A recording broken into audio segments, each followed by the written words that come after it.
ইসরায়েলের বিকাশে কে কে টাকা দিতে রাজি আছে? ইসরায়েলের বিকাশ অ্যাকাউন্ট আছে।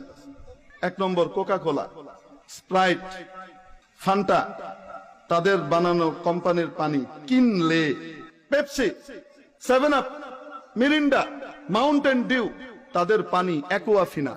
ইসরায়েলের আরেক bKash account Unilever company, Lux, Lifebuoy, Clear shampoo, Surf Excel, তারপরে আপনার Wheel, Closeup paste, Pepsodent, এগুলো সব ওদের।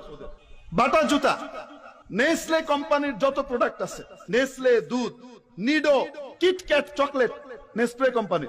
আরেকটা চকলেট আছে খেতে খুব মজা, স্নিকার্স, কেএফসি, ওদের বিকাশ। পিজা হাট, আজ থেকে আর খাবো না পিজা হাট। জনসনের শ্যাম্পু, জনসনের সাবান, জনসনের লোশন, জনসনের বেবি কিডস, বেবি গুডস, যা কিছু আছে, এটাকে তৈরি করা হয়েছে ইহুদিদের জন্য টাকা সংগ্রহ করবার লক্ষ্যে। পেপসি, এটার ফুল ফর্ম হলো pay your each penny to save Israel. ইসরায়েলকে সেভ করার জন্য, রক্ষা করার জন্য তুমি তোমার সকল পয়সাগুলোকে দান করো, এক এক পয়সা করে এখানে দাও। কে কে খাবো না হাত উঠাই। আল্লাহু আকবার, আল্লাহু আকবার, লিল্লাহি তাকবীর। ইনশাআল্লাহ খাবো না।